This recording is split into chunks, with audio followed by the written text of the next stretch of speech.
আসসালামাইকুম, আশা করি সবাই ভালো আছেন। তো খামারি ভাইরা আপনারা দেখুন, এটা হচ্ছে থাই আপেল কুল। তো দেখেন থুকায় থুকায় কিভাবে ধরছে। তো আমাদের বাচ্চারা কিন্তু আসছে, পরিদর্শন করতেছি, খুব আলহামদুলিল্লাহ। এই খুশি সবচেয়ে বড় খুশি। পকেটে কটা ঢুকাইছো তুমি?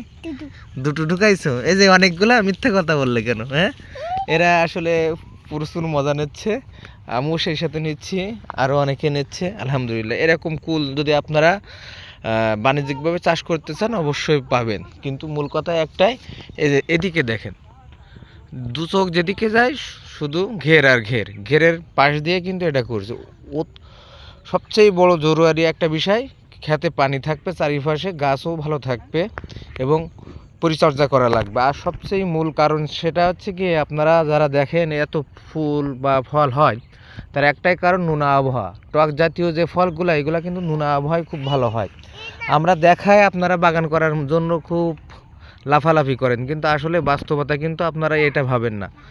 একটা বিষয় ভাবতে হবে, অতিরিক্ত যদি আপনার বাতাস হয় তাহলে ফুল পড়ে যাবে, সেদিকেও খেয়াল রাখতে হবে। সেরকম জায়গাও রাখা লাগবে, আপনাদের নির্বাচন করা লাগবে।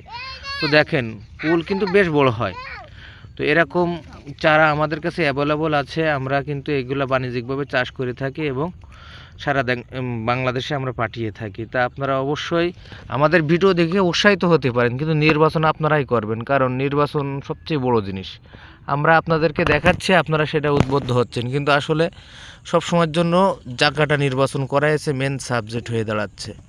তো নোনা আবহাওয়ায় যাদের অনেক জায়গা ফেলানো আছে বা পরিত্যক্ত জায়গা আছে, ঘেরের সাইডে অনেক জায়গা আছে, তারা এরকম যদি আপনারা বাগান করতে পারেন ঘিরে, তাহলে অনেক লাভবান হবেন। আপনার আলির থেকে কিন্তু টাকা উঠে যাবে। আমাদের ভাষায় বলে যারা নার্সারি করে, আলির থেকে হাড়ির টাকা উঠাতে হবে, তাহলে পরিচিত কৃষক সেই।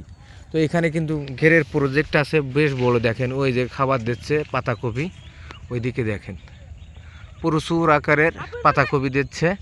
আর গ্লাস কাপ আছে, অন্য অন্য মাছ আছে যেগুলো আসলে পাতা খাবার খায় বা ভাসা খাবার খায়, সেগুলা আসলে এরকমই আছে।